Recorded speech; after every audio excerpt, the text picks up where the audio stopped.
सहस मुख गाई।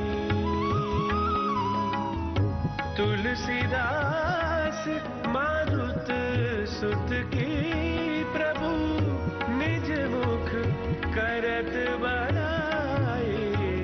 भज मन राम चरण सुखदाई।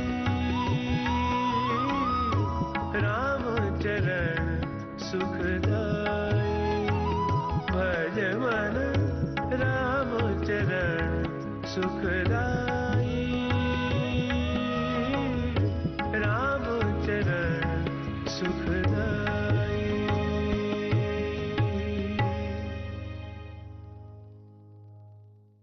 श्री रामचरितमानस पर आधारित इस कार्यक्रम के अगले एपिसोड में सुनिए भगवान श्री राम के वनगमन से लेकर भरत मिलाप तक की कथा।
श्री राम प्रायोजक है Canara Bank, together we can, Finolex pipes, long lasting pipes, LIC, हर पल आपके साथ, नेशनल पेंशन सिस्टम, अपना बेहतर कल सुनिश्चित करने के लिए NPS जरूरी है, in association with new India assurance, assurance of the leader.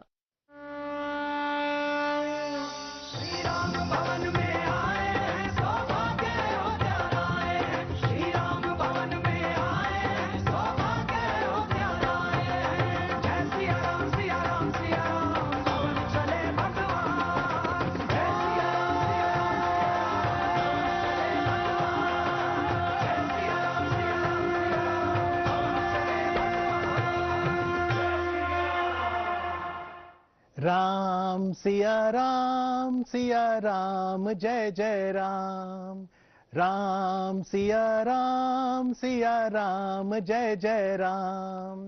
मर्यादा पुरुषोत्तम श्री राम को समर्पित दूरदर्शन के इस विशेष कार्यक्रम में आपका अभिनंदन, स्वागत है श्री राम।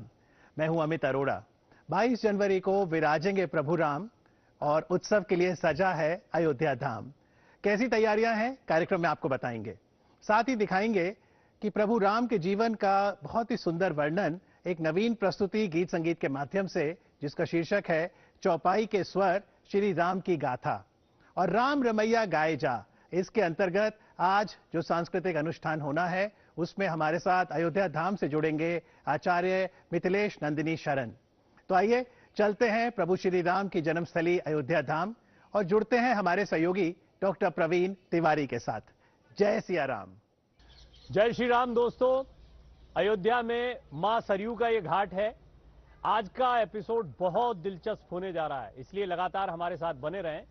और इसमें महत्वपूर्ण विषय ये रहने वाला है कि आज हम सरयू के महत्व के बारे में बहुत विस्तार से चर्चा करेंगे। आपको कई ऐसे पहलुओं के बारे में बताएंगे जिनके बारे में शायद आपको अभी तक जानकारी ना हो, और इसमें मेरी मदद करेंगे। जैसे जिस तरह कल हमने कुछ विद्वानों को बुलाया था, आज भी डॉक्टर राम मनोहर लोहिया विश्वविद्यालय से मेरे साथ तमाम विद्वान मौजूद हैं जिन्होंने काफी शोध किया अयोध्या पर।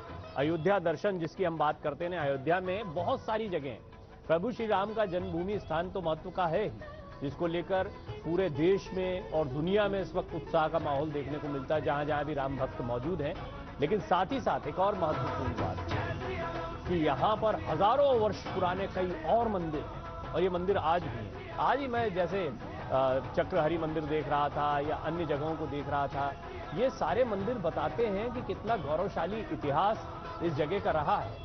और आज इसमें हमारी मदद करने वाले हैं डॉक्टर शैलेंद्र कुमार हमारे साथ मौजूद हैं, जो कि डॉक्टर राम मनोहर लोहिया अवध विश्वविद्यालय से ही हैं। सरयू पर इन्होंने काफी शोध किया है और वैज्ञानिक दृष्टिकोण से, माइक्रोबायोलॉजी क्योंकि उनका विषय है, तो उन्होंने उस दृष्टिकोण से इसका शोध किया है। पौराणिक महत्व के बारे में स्क्रिप्चर्स में जो कुछ लिखा है, कल भी डॉक्टर सुधीर प्रकाश ने हमको इसके बारे में काफी जानकारियां दी थी, वो एक बार फिर मेरे साथ जुड़ रहे हैं। तो हम सरयू के महत्व को, अयोध्या के महत्व को इन दोनों तरीकों से समझने का प्रयास करेंगे। और आज मेहमान के तौर पर मेरे साथ डॉक्टर राजेश कुमार सिंह भी जुड़ रहे हैं। बौद्ध समाज से हैं, तो बुद्ध के विचारों को बहुत अच्छे से समझते हैं।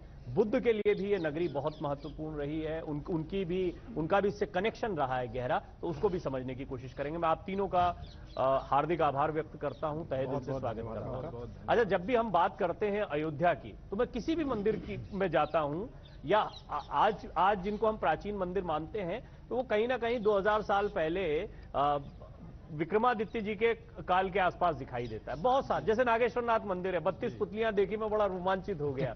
मुझे वहां बताया जा रहा था कि भाई 32 पुतलियां आपने के साथ जोड़कर देखा है इनको, तो ये जो है उनका बनाया हुआ है। फिर मैंने यहां पर देखा, चक्रहरि मंदिर हो या अन्य मंदिर हो, हम देखते हैं कि वहां पर विक्रमादित्य काल की बहुत सारी चीजें मिलती है।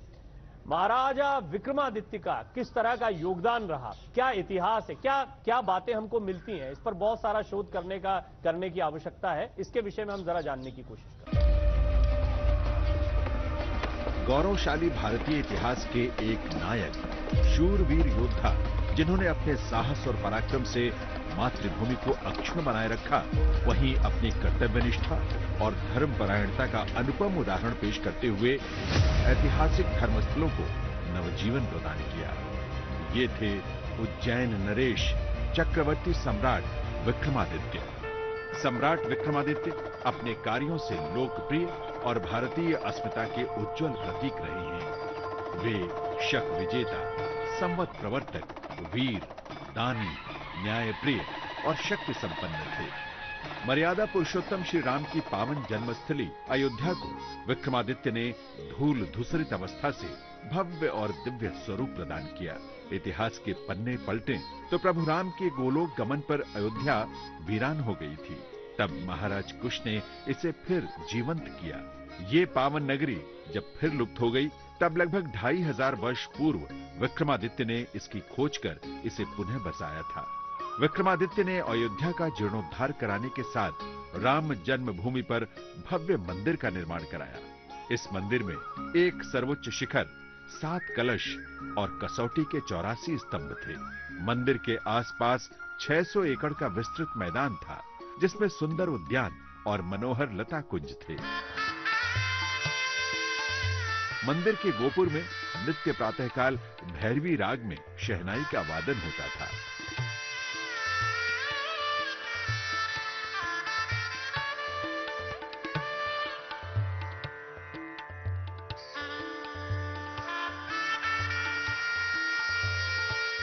बड़े बड़े विद्वान भगवान की मंगल आरती किया करते थे। माता कैकेयी की तरफ से सीता जी को मुंह दिखाई की रस्म में दिए गए स्वर्ण निर्मित कनक भवन को भी सम्राट विक्रमादित्य ने दोबारा निर्मित करवाया। इसके बाद 1525 ईस्वी में बाबर के सेनापति मीर बांकी ने यहां के श्री राम जन्मभूमि मंदिर को ध्वस्त कर दिया था। इतिहास कही सुनी बातों से कहीं अधिक तथ्यों पर आधारित होता है, और जब तथ्यों को माननीय न्यायालय की स्वीकृति मिल जाए तो वो प्रमाण बन जाते हैं। 2019 में उच्चतम न्यायालय ने गीता प्रेस की पुस्तक अयोध्या वर्णन के उन तथ्यों को स्वीकार किया जिसमें विक्रमादित्य के समय राम मंदिर और अयोध्या फिर से बसाने का उल्लेख है। भारत के इतिहास में राम राज्य के बाद विक्रमादित्य के सुशासन का ही स्मरण किया जाता रहा है। भारतीय सांस्कृतिक विरासत के ये प्रतीक और आदर्श लोकमान्य है।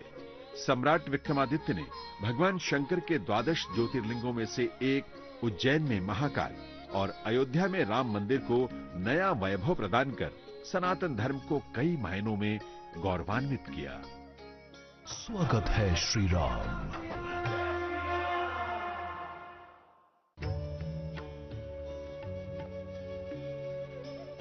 मैं पहले भी कह चुका हूं कि मंदिर स्थापत्य ये सब तो महत्वपूर्ण है ही, लेकिन भौगोलिक दृष्टिकोण से अगर किसी भी जगह के ऐतिहासिक महत्व को समझना है तो सबसे बड़ा सबूत तो ये है जो तस्वीरों में आप देख रहे हैं भव्यता के साथ, वो है मां सरयू का ये किनारा।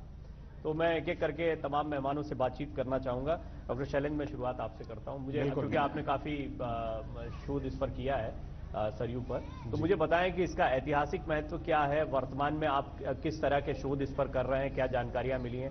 फिर हम डॉक्टर साहब से भी जानेंगे कि इसका पौराणिक महत्व क्या है, लेकिन पहले आप अपनी बात करें। बिल्कुल।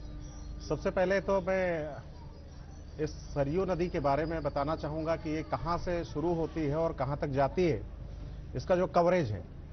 तो कवरेज में हम देखते हैं तो ये इसकी कई सारी ट्रिब्यूटरीज नदियाँ हैं जो मिलती है आकर के, और स्थान स्थान पर मिलती जाती हैं, और मिलते मिलते फाइनली जा करके ये गंगा के साथ भी मिलती है।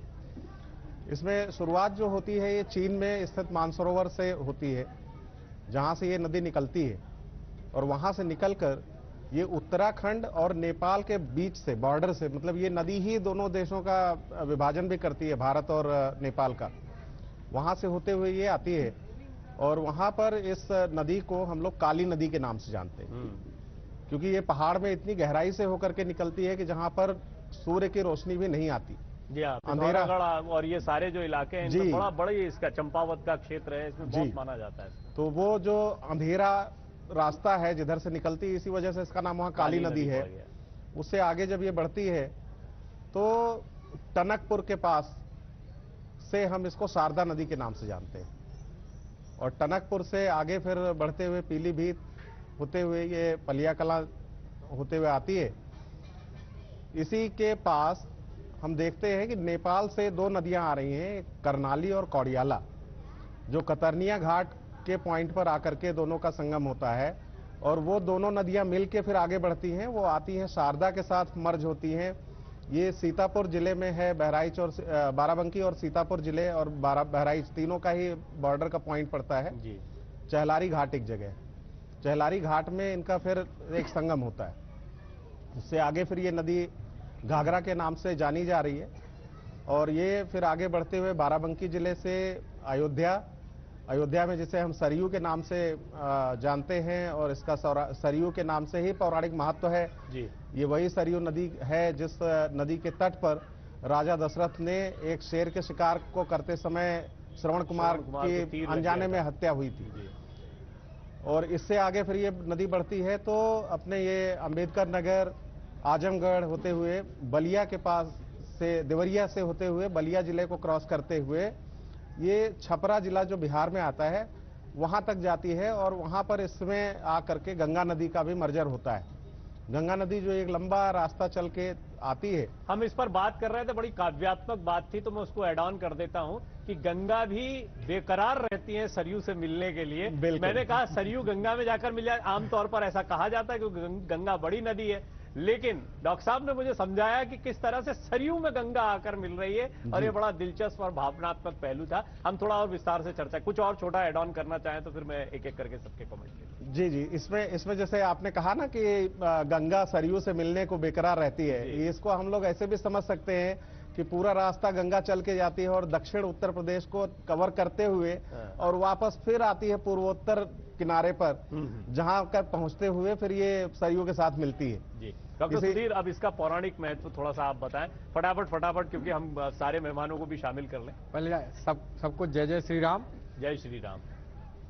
देखिए, सरयू नदी कितनी पुरानी है तो शायद सतयुग में राम से पहले ही सरयू जी आई थी, और सरयू का जो उल्लेख है वो ऋग्वेद में आता है। जी, ऋग्वेद में आता है। ऋग्वेद में इंद्र ने 2 आर्यों का वध किया था इसके किनारे, ऐसी एक कथा आती है। उसके बाद रामायण में भी आता है, अपने पुराणों में बहुत सारे पुराण, जैसे मत्स्य पुराण में आता है इसका जिक्र जी। इसके बाद स्कंद पुराण में तो बहुत जिक्र है, स्कंद पुराण में आता है, वामन पुराण में आता है, पद्म पुराण में आता है, वायु पुराण में आता है, महाभारत काल में भी इसका जिक्र आता है। अगर हम तक्षशिला के समय, आपको याद होगा कि एक हमारे होते थे महर्षि पाणिनि, उन्होंने एक किताब लिखी है, वो अष्टाध्यायी, जी उसमें भी सरयू का जिक्र आता है। तो हम कह सकते हैं कि त्रेता मतलब सतयुग, त्रेता, द्वापर से चल के यहाँ तक आने में हर कालखंड हर जगह के साक्ष्य मिल जाएंगे हर आपको, हर कालखंड के काल में इसका महत्व मिलेगा। साक्ष्य मिल जाएंगे। जी, जी। और दूसरा एक पहलू है, जी दूसरा पहलू ये है कि राम के जीवन चरित्र को जो 2-3 चीजें हैं जो आज भी जिसका कह सकते हैं जो उनका साक्ष्य है, उसमें अयोध्या जैसे सूरज है, चांद है, तो अयोध्या और सरयू भी वैसे ही एक साक्ष्य है कि राम यहीं पैदा हुए थे। जी तो इस प्रकार से देखा जाए, अब अगर आप पौराणिक में आते हैं कि कैसे पैदा हुआ, कैसे आई सरयू, तो मत्स्य पुराण के अनुसार, या एक कह सकते हैं आनंद रामायण है उसी के समकक्ष का है, उसमें एक कथा आती है। इसकी कथा ये आती है कि जब भगवान ब्रह्मा ने वेदों की रचना की तो एक असुर ने उन वेदों को चुरा लिया और चुरा के वो समुद्र के अंदर कहीं छुपा दिया और खुद छुप गया। तो सारे देवताओं ने जाके भगवान विष्णु का आराधना किया, उनकी आराधना किया, तो भगवान विष्णु मत्स्य रूप में, मछली के रूप में गए और उसका वध करके चारों वेदों को पुनः ब्रह्मा जी को वापस किए। जब उन्होंने चारों वेदों को वापस किए तो वो भाव विभोर प्रेमासुर, मतलब प्रेम के आंसू गिरे। जब वो चतुर्भुज रूप में आए अपने, तो आंसू गिरे। उसी आंसू को ब्रह्मा जी ने अपने उसमें लेके और उसको मानसरोवर जो कैलाश पर्वत के जस्ट बगल में है जी वहां पे रख दिया। और फिर कहा जाता है कि गुरु वशिष्ठ के, यहाँ राम से पहले सतयुग की कहानी है, गुरु वशिष्ठ के आदेशानुसार या कह सकते हैं उनकी चिंता, यहाँ के एक राजा होते थे, उनका नाम था वैश्वत राजा शायद थे। उन्होंने अपने बाण से बाण चलाया जिससे अंदर अंदर कहा जाता है कि सरयू माता गुप्त, एक गुप्त सोर्स जो है वो मानसरोवर से यहाँ का हाँ। निकलता है। तो दोनों पहलू आपने देख लिए, एक पौराणिक रूप से जो हमारे स्क्रिप्चर्स हैं उसमें किस तरह से बताया जाता है, उसमें एक भावनात्मक पहलू भी होता है, बड़ा महत्वपूर्ण होता है, और उसको डिकोड करना बहुत जरूरी है। बहुत सतही तौर पर पढ़ेंगे और उस पर कोई टीका टिप्पणी करने की सोचेंगे तो बात समझ में नहीं आएगी, गहराई से समझना पड़ेगा। इसीलिए वैज्ञानिक दृष्टिकोण भी हमने सामने रख दिया है। मैं डॉक्टर आर.के. सिंह आपसे जानना चाहूंगा, क्योंकि बौद्ध समाज के से आप आते भी हैं और उस पर आपकी स्टडी है, तो सरयू के विषय में, प्रभु श्री राम के विषय में, बुद्ध के विषय में क्या क्या तथ्यात्मक पहलू जो हैं वो आप रख सकते हैं अभी दर्शकों के सामने अयोध्या से जो जुड़ते हैं? तो सबसे पहले सभी को जय श्री राम। जय श्री राम। आज हम यहाँ गुप्तार घाट पे हैं। जैसे हम बता दें कि इस धर्म की नगरी राम नगरी में 14 घाट हैं, जिसमें एक प्रमुख गुप्तार घाट पे, जहाँ पे हम लोग आज, और जिस तरह से भगवान बुद्ध और आज से 250-2,500 वर्ष पहले, या हम कह सकते हैं 563 ईसा पूर्व जन्म हुआ, और जिस तरह से जब जन्म हुआ तभी उनको ये कुछ ज्योतिषों ने बता दिया उनके पिताजी को कि भाई ये तो आगे चल के आपका सन्यासी हो जाएगा, घर छोड़ देंगे। फिर भी उनको सारी सुख सुविधाएं प्रदान की गई, लेकिन फिर भी वो अपना जो था वो सन्यासी और ज्ञान का मार्ग उन्होंने ढूंढा, और करते करते कहीं एक अयोध्या की नगरी में आए और प्रभु राम के जो आदर्श थे उनके प्रेरित, जो उसके बाद उन्होंने मणि पर्वत पे कम से कम 6 वर्ष का उन्होंने यहाँ पे व्यतीत किया, जैसा मिलता भी है प्रमाण, और 200 से ज़्यादा 3,000 लोगों को उन्होंने शिक्षा दीक्षा दिया कि जाके इसका धर्म का प्रचार करें, जो शोषित हैं, वंचित हैं जी, और उनसे ये इस तरह से उन्होंने एक दिशा दिया, निर्देश दिया इस तरह जी।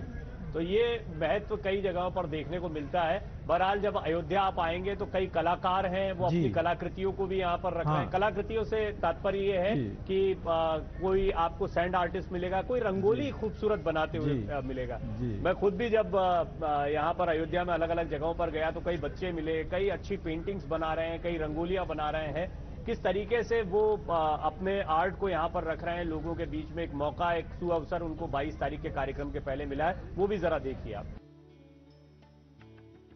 तो जैसे कि आप देख रहे हैं अयोध्या सच सवर रही है, दुल्हन की तरह सजाया जा रहा है, बहुत ही उत्साह है लोगों के बीच में। मेरे साथ अवध यूनिवर्सिटी के कुछ स्टूडेंट्स और हेड वॉलंटियर्स हैं, फाइन आर्ट्स डिपार्टमेंट से, फैशन डिजाइन डिपार्टमेंट से। पूछते हैं उनसे कि क्या उत्साह है और क्या फीलिंग है और क्यों कर रहे हैं वो ये। देखिए, ये हमारे प्रौढ़ एवं सतत शिक्षा विभाग अवध यूनिवर्सिटी के बच्चे हैं सब, और ये हम लोग कल सुबह से ही यहाँ पे लगे हुए हैं और पूरा मनोयोग से लगे हुए हैं। कल हम लोग करीब 2 किलोमीटर रेंज तक पूरा काम किए, फिर आज सुबह 10 बजे से लेकर हम लोग फिर यहाँ पे पूरा लगे हुए हैं और बहुत ही ज़्यादा उत्साह सभी बच्चों में भी है, हमारे टीचर्स भी सब लोग हैं, तो सभी बहुत ज़्यादा उत्साह सभी में है। ये हम यहाँ पे कल से रंगोली वाला कार्यक्रम कर रहे हैं। हमारा मेन मोटिव है हमारे राम जी का वेलकम करना। स्टूडेंट्स में कितना एक्साइटमेंट है? स्टूडेंट्स जो हैं वो बहुत ही एक्साइट हैं, कम से कम 250 से 300 की इनकी स्ट्रेंथ है और कल से ही ये लगे हुए हैं। सुबह 10 बजे से 7 बजे तक कल वर्क किया, आज भी सुबह से लगे हुए हैं। अब टारगेट है पूरा अवध वो राम जन्मभूमि तक जाने का और सबसे बड़ी रंगोली ये कंप्लीट करने का। हाँ, टारगेट है वो स्पेशली 8 किलोमीटर कवर करने का है। तो ये कहाँ से आपने स्टार्ट किया और अभी कहाँ तक पहुँचे हैं? लता मंगेशकर चौराहे से स्टार्ट किया और वाल्मीकि चौक तक हमें इसको कवर करना है। मैं बच्चों से भी पूछना चाहूंगा किसका आइडिया था ये और कैसा लग रहा है यहाँ पे काम करके? ये हमारे टीचर्स का आइडिया था कि यहाँ पे आके हम लोग रंगोली बनाएंगे और हम लोग को बहुत मजा आ रहा है रंगोली बनाने में।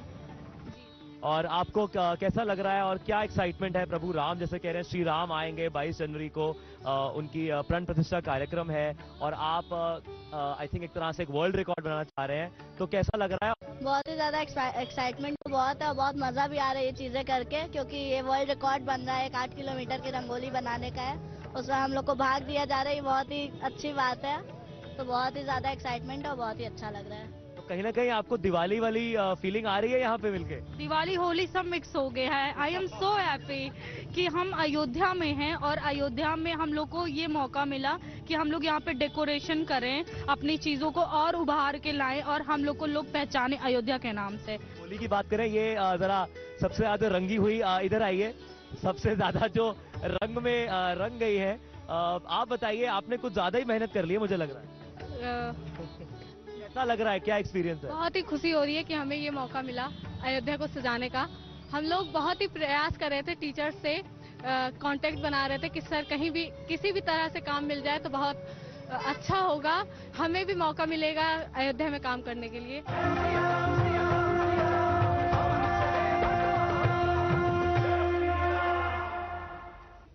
अद्भुत सुंदर दृश्य है ये और मेरा बड़ा सौभाग्य कि इस दृश्य का हिस्सा मैं भी बना हुआ हूं। मेरे साथ मेरे 3 मेहमान भी मौजूद हैं जो कि बहुत एक्सपर्ट्स हैं। इन्होंने काफी शोध किया, अयोध्या को तो जानते ही हैं लेकिन साथ ही साथ में फिर अयोध्या पर काफी रिसर्च भी किया है। सरयू के विषय में बात हुई, कुछ और बातें अयोध्या के विषय में हम आपके सामने रखेंगे। यहाँ पर एक छोटा सा विराम हमको लेना है और उसके बाद बहुत कुछ आपके लिए इस शो में अभी बाकी है, तो कहीं मत जाइए, लौटते हैं एक छोटे से ब्रेक के बाद। स्वागत है Shri Ram.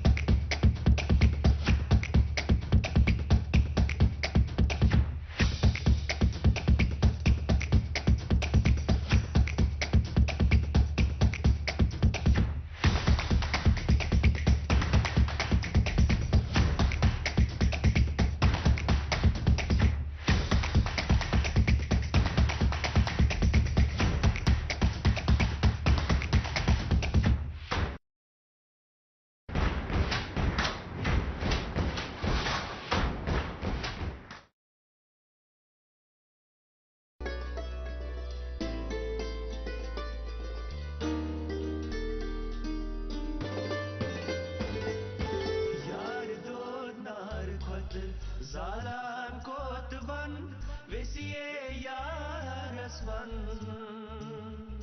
talaylati yarasvan yar do nar kod zalam kotvan vesiye yarasvan talaylati yarasvan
Kashir, Ehsas Kashmir.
Zalam kotvan Vesiye yarasvan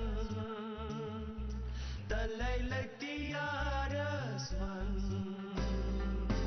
Yar do nar khat Zalam kotvan Vesiye yarasvan Talaylakti yarasvan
जय सिया राम की ये गूंज सिर्फ अयोध्या में नहीं पूरे देश में सुनाई दे रही है। और सचमुच जब आप अयोध्या में होते हैं तो आप अपने आप को बहुत सौभाग्यशाली समझते हैं और इसकी बहुत सारी वजह हैं। एक वजह पर आज हमने बातचीत की शुरुआत की, पौराणिक महत्व बताया, वैज्ञानिक महत्व बताया मां सरयू का। थोड़ा सा वैज्ञानिक पहलू पर और जाते हैं, डॉक्टर शैलेंद्र इसमें हमारी मदद करेंगे क्योंकि बड़ा दिलचस्प है। जैसा वो बता रहे थे कि कैसे पहाड़ों से काली नदी, फिर बाद में शारदा और फिर इस तरीके से सरयू का सफर जो है वो आगे तक जाता है और गंगा सरयू में आकर मिलती हैं। तो ये सफर बहुत लंबा है लेकिन उन्होंने पूरा ये सफर तय किया, अलग अलग जगह से सैंपल लिए। टनकपुर से उन्होंने शुरुआत की जहां शारदा नदी कहा जाता है ऐसी काली नदी को, या सरयू जो बाद में आकर हो जाए। इस यात्रा के विषय में बताएं और फिर क्या फाइंडिंग्स रही वो भी संक्षेप में थोड़ा सा बताएं। जी बिल्कुल। जैसा हमारी जब यात्रा शुरू होती है टनकपुर से, तो टनकपुर में तो इस नदी का बहाव बहुत तेज होता है, शारदा नदी का। धीरे धीरे शारदा नदी स्लो होती जाती है और बहराइच जिले के आसपास पहुंचने तक शारदा नदी में पानी का लगभग कमी आ जाती है, क्योंकि शारदा से कई सारी नहरें निकलती हैं जो शारदा नदी के पानी को ले जा करके और सिंचाई में प्रयोग किया जाता है। फिर यहाँ जब बहराइच जिले के पास से जो सरयू नेपाल से निकल के आती है जी, तो उस नदी का पानी ले जाके शारदा में मिलाया भी जाता है, जिससे कि शारदा नदी को बहाव मिल सके और वो आगे बढ़ सके। लेकिन वो नेचुरल रूप से आकर के सीतापुर और बहराइच जिले के बॉर्डर पर एक जगह है चहलारी घाट नाम की, उससे लगभग कुछ किलोमीटर पीछे ही इन दोनों नदियों का संगम होता है। वहाँ पर मैं जब पहुँचा सैंपलिंग के लिए तो कुछ बच्चे थे जो नदी में कूद के स्नान कर रहे थे। उनसे मैंने पूछा कि इतना तुम लोग इसमें कूद के नहा रहे हो, इसका क्या एक्सपीरियंस है और पानी कहाँ का प्रयोग करते हैं? तो एक बच्चे ने बताया कि हम लोग नदी के पानी में ही नहाते हैं और नदी का पानी का ही सेवन करते हैं, पीते भी वही है। तो मैंने पूछा कि पीने से क्या कोई समस्याएं नहीं होती, जैसा कि हम लोग अक्सर समझते हैं कि नदी का सब पानी जगह आरओ लग गया है घरों में, राइट। पानी कोई नदी का पानी पीने के विषय में तो नदी का पानी जब हम इसका टेस्ट करते हैं, बैक्टीरियोलॉजिकल टेस्ट करते हैं, तो उसमें फेल हो जाता है। We are getting very high number, वो लगभग आप मान के चलिए कि 2000 बैक्टीरियल सेल्स पर 100 ml मिलते हैं। ये फिर मेरा यही आश्चर्य था कि इस पानी को पीने से भी अगर तुम्हारे प्रॉब्लम्स नहीं हो रही, उसकी वजह क्या होगी। तो उसमें हम लोगों ने कुछ और सर्च आगे बढ़ाई, तो हमें क्या मिलता है, बैक्टीरिया तो है, बैक्टीरिया के साथ साथ वहां पे बैक्टीरिया को खत्म करने वाले वायरसेस, जिनको हम बैक्टीरियोफाज के नाम से जानते हैं, जीवाणु भोजी वायरस, वो भी उपलब्ध हैं।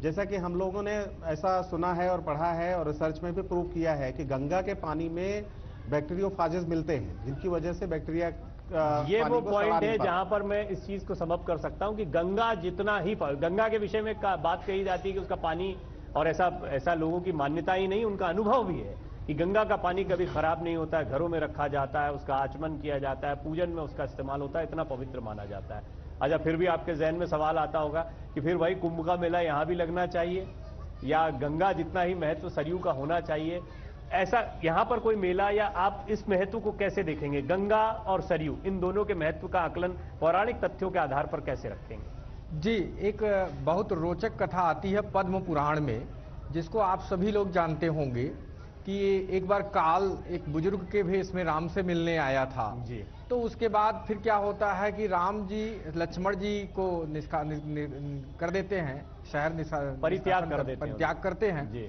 और फिर अपने भी वो जो है अपना शरीर इसी जगह जहां आप बैठे हैं, संजोग देखिए ऐसे जगह आप बैठे हैं, यही वो स्थान है गुप्त हरि घाट, यहीं आके वो अपना शरीर तजते हैं और फिर धीरे धीरे उनके तमाम और लोग भी ये शरीर तजते हैं। ये जो राम जी की अनुपम जो यहाँ पे चल रही थी लीला, जो चल रही थी जी जी, वो जब समाप्त होती पृथ्वी से तो भगवान शिव को अच्छा नहीं लगता है, वो गंगा को श्राप दे देते हैं। वो कहते हैं कि जाओ, तुम्हें नहाने से कोई फायदा नहीं होगा, तुम्हारे पास कुछ नहीं होगा, तुम कभी पवित्र नहीं मानी जाओगी। तो सरयू माता जाके भगवान शंकर के पास जाती हैं और कहती हैं, बताइए ये तो विधि का विधान था, इसमें मेरा क्या था। तो जब भोलेनाथ सोचते हैं तो कहते हैं अब तो मैंने तुमको श्राप दे ही दिया, लेकिन जाओ, तुम्हें स्नान करने से पुण्य तो मिलेगा, हर चीज होगा, लेकिन कभी तुम पूजित नहीं रहोगी। तो आज भी देखिए 7 नदियों का जो जल पूजा में यूज होता है, या कोई बड़ा जैसे कुंभ है, अर्ध कुंभ है, इस तरीके से नहीं लगता है, ये उसी श्राप का ही एक पक्ष है जो कि है। हालांकि आप सरयू की यहाँ पर आरती होती है, वैसा ही आप एक माहौल देख रहे हैं जैसे बनारस के घाटों पर देखते हैं, अन्य जगहों पर देखते हैं। Doctor R K. सिंह, मैं आपसे भी जानना चाहूंगा कि बुद्ध के विषय में हम थोड़ी सी चर्चा हमने शुरुआत की थी।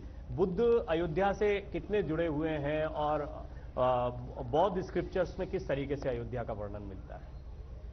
भगवान अयोध्या से बहुत ही उनका जो जुड़ाव है काफ़ी पुराना रहा है, क्योंकि जैसा बताया जाता है कि 6 वर्ष तक यहाँ पे रहे, मैं समझता हूँ, और अन्य स्थान पे इतना ज़्यादा दिन तक वो रहे नहीं हैं। तो 6 वर्ष तक रहे और प्रचार किया उन्होंने, और यहाँ के 3000 से ज़्यादा लोगों को शिक्षा दीक्षा दिया, और उसके बाद वो लोग भी अन्यत्र जगह पे जाके इस चीज़ का प्रचार किया। और ये इसलिए हुआ कि भाई वो प्रभु राम के आदर्श से प्रेरित थे, प्रेरणा का स्रोत था वो, और इसलिए जुड़ाव काफ़ी गहरा संबंध जी। अब डॉक्टर साहब ये बताएं कि किस तरीके से यहाँ के व्रत त्योहारों पर, क्योंकि हम बातचीत जब करते हैं, जब आपके सामने आते हैं, उससे पहले कुछ बातचीत हमारी होती है, तो हमें लगता है क्या ना बता दें आपको इस आधे 1 घंटे की बातचीत में। तो व्रत त्योहारों के बारे में, अयोध्या के अपने त्योहार हैं जो बहुत खास हैं, उसके बारे में कुछ थोड़ा जानकारी। देखिए, अयोध्या में मैं कहता हूं ना कि रोज त्योहार है कुछ ना कुछ, लेकिन जो प्रमुख 10 त्योहार हैं इस कम समय में मैं उनका उल्लेख करना चाहूंगा जी। एक महीना होता है कार्तिक महीना। कार्तिक महीना अयोध्या के लिए बहुत पवित्र महीना है। यहाँ पे कार्तिक में लोग 1 महीना कल्पवास करते हैं। ऐसी संख्या यहाँ पे कई हजारों की होती है जो कल्पवास करते हैं और पूरे महीने यहाँ रहते हैं, अल्प भोजन ग्रहण करते हैं, एक टाइम कह सकते भोजन ग्रहण करते हैं, सरयू को दिया जलाते हैं और भगवत भजन करते हैं। ऐसा एक पहला त्योहार है। उसके बाद आप देखिए तो यहाँ एक अक्षय नवमी एक त्योहार होता है जिसमें 14 कोसी परिक्रमा होता है, जिसमें हमको लग रहा है करीब 20 से 30 लाख लोग हर साल परिक्रमा करते हैं। मैं चाहूंगा आप त्योहारों के नाम और उनकी तिथि बताएं फटाफट, ताकि वो ज्यादा। अक्षय नवमी के बाद यहाँ एकादशी, जो एकादशी होता है पंचकोसी परिक्रमा होता है, वह भी एक यहाँ का महत्वपूर्ण त्योहार है। उसके बाद अगर हम देखें तो होली भी यहाँ पे मनाई जाती है, हर मंदिरों में होली भगवान जी का होली वृंदावन जैसी मनाई जाती है। राम विवाह होता है यहाँ पे, पंचमी का दिन होता है वो, उस पंचमी में ये अगहन महीने का जो पंचमी होता है तो उसमें बारात निकलती है, जनकपुर से भी बारात आती है, बहुत सारी आयोजन होते हैं। राम सीता का फिर से शादी होता है, उधर के लोग जो है घराती बनते हैं, इधर के लोग बाराती बनते हैं, इस तरीके की एक परंपरा है। और आपको एक आश्चर्य की बात बताऊं, कुछ मंदिर तो अपने यहाँ ऐसे हैं जो हर पंचमी को राम विवाह करते हैं, जैसे आप समझ सकते हैं आजकल मैरिज हॉल है, इस परिपाटी के भी यहाँ मंदिर हैं। क्या बात। तो और दशहरा दीपावली तो पूरे देश में यही का त्योहार है जो मनाया जाता है। हनुमान जयंती जो हमारे यहाँ जब राम का आगमन हुआ था उसी दिन, जो नरक चतुर्दशी कहते थे, उसी दिन यहाँ हनुमानगढ़ी में हनुमान जयंती मनाई जाती है। रात में 12 बजे उसका विशेष पूजन होता है उस दिन पे। उसके बाद शिव बारात भी यहाँ पे निकलती है। भगवान शिव के प्रति भी लोगों की अटूट श्रद्धा है। तो महाशिवरात्रि के दिन हमको लग रहा है कम से कम 20 से 25 तो मैं देखता हूँ शिव बारात भी निकलती है।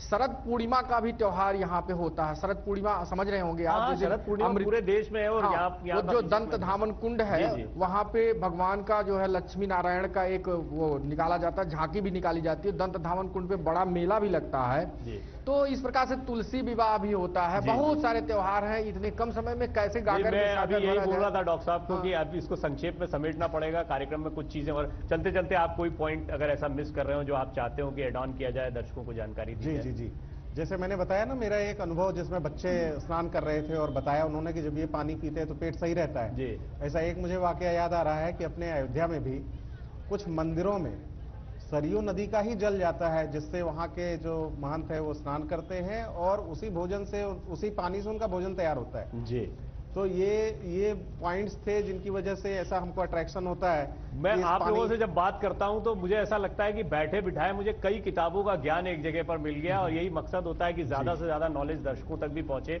अयोध्या महात्म्य, अयोध्या दर्शन को हम इसी वजह से रख पा रहे हैं। आप तीनों का मैं सबसे पहले बहुत बहुत धन्यवाद करना चाहता हूं।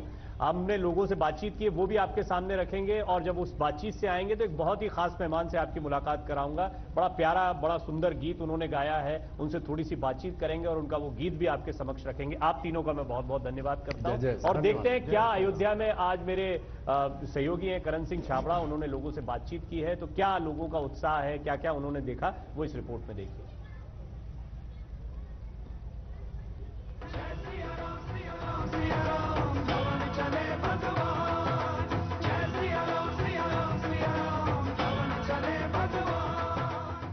जितनी चर्चा पूरे विश्व में राम मंदिर के निर्माण को लेकर हो रही है, उतनी ही चर्चा 22 जनवरी को होने वाले रामलला की प्राण प्रतिष्ठा की हो रही है। नमस्कार, मेरा नाम है करण सिंह छाबड़ा और मेरा यह सौभाग्य है कि मैं इस पावन अवसर पर और अयोध्या की इस पवित्र धरती पर आप सबसे जुड़ रहा हूं। ऐसा लग रहा है हर तरफ श्री राम ही राम है। मन में है राम, तन में है राम। अयोध्या की इस धरती पर मानो स्वयं श्री राम आकर बसे। और मैं फिलहाल हूं हनुमानगढ़ी के नीचे, लेकिन आप सबको आप जैसे राम भक्तों से मिलवाता रहूंगा और अयोध्या में क्या क्या चल रहा है इससे आपको जोड़ता रहूंगा। तो चलिए मेरे साथ।